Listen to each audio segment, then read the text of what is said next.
sesungguhnya produksi dan penyediaan pangan di kita kan sampai hari ini masih disediakan oleh para petani skala kecil. Sampai hari ini 90% lebih, terutama padi ya, bahkan mungkin 99%.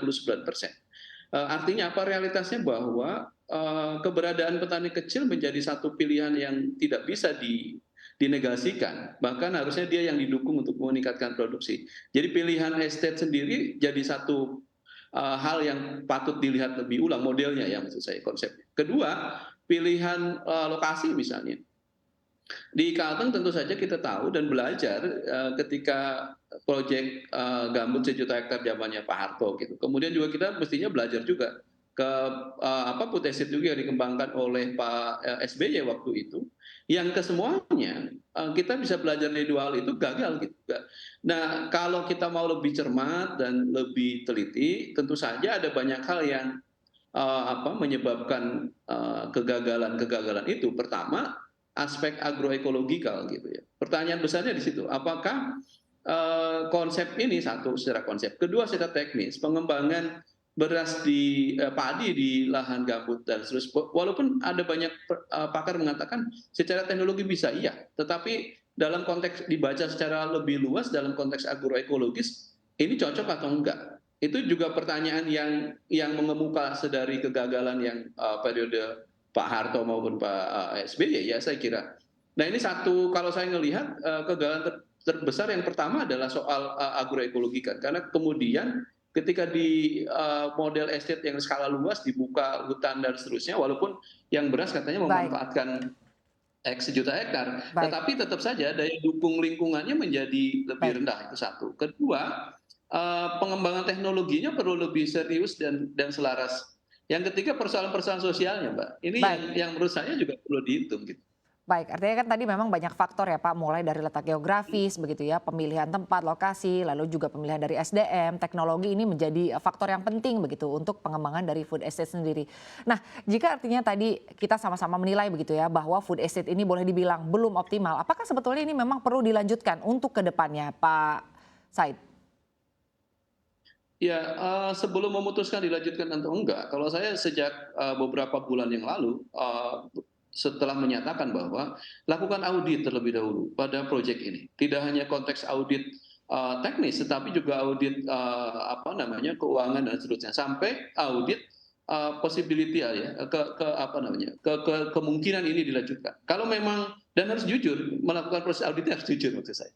Nggak ada rekayasa. Kalau memang tidak memungkinkan nggak usah dilanjutkan karena biaya dan korbanan yang kita akan hasilkan itu jauh lebih besar dari angan-angan yang kita cita-citakan.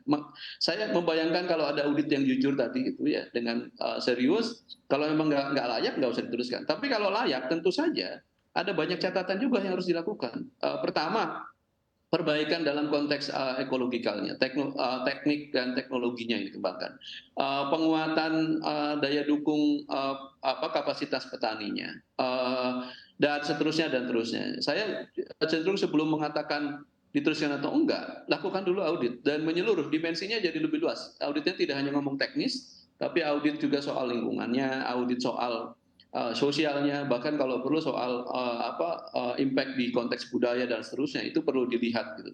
Yang satu lagi saya sebenarnya ingin mengatakan bahwa konsep ini juga perlu dilihat apakah juga ketika audit memberikan ancaman enggak. Satu ancaman yang serius menurut saya adalah soal keragaman pangan kita, karena ketika menggunakan lahan yang sangat luas gitu ya dengan itu monokultur, pasti agroekosistemnya terganggu, ekosistem Baik. kita terganggu, keragaman pangan kita juga terganggu, dan ini resiko.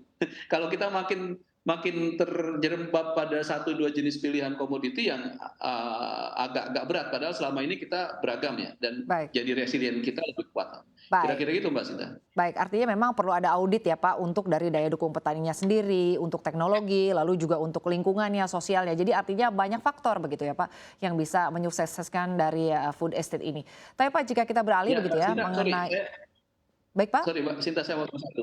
Mungkin juga evaluasi atau audit ini perlu melibatkan publik secara luas. Baik, Jadi saya ingin katakan bahwa proses auditnya atau evaluasinya menyeluruh dan terbuka dengan jujur gitu. Makanya mungkin bisa melibatkan banyak pihak, termasuk publik ya, masyarakat, masyarakat sipil dan seterusnya. Supaya perbaikannya betul-betul kalau memang diteruskan betul-betul jadi pilihan bersama dan baik gitu ujungnya. Jangan sampai seolah-olah layak tapi kemudian ternyata nggak layak dan Baik, dipaksakan gitu. Itu kan resikonya lebih besar buat ke depan bagi baik. kita gitu ya, Baik, bagi bangsa baik. kita. Pak Said, tapi untuk saat ini apakah menurut Bapak auditnya masih kurang maksimal begitu? Artinya perlu ada pansus lagi begitu Pak untuk mengaudit untuk lebih jauh lagi. Apakah sebetulnya food estate ini perlu dilanjutkan atau tidak untuk kedepannya?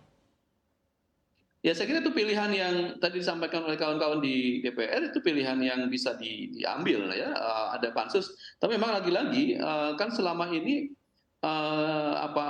pansus dan seterusnya cara ngelihatnya maksud saya harus lebih luas ya, multidimensi sehingga proses ngelihatnya pansus ini dan libatkan tadi masyarakat dan publik ya. Sehingga cara ngelihatnya lebih tuntas, lebih baik gitu ya. Dan pada akhirnya kita juga tidak ingin seringkali kan banyak kasus ya pansus itu Baik. bergerak cukup baik tetapi ada motif-motif politik dan seterusnya. Kita sebenarnya pengen lebih jujur saja di luar konteks-konteks itu gitu ya. Kalau tuh ada pansus dan seterusnya. Tapi itu ide yang baik menurut saya.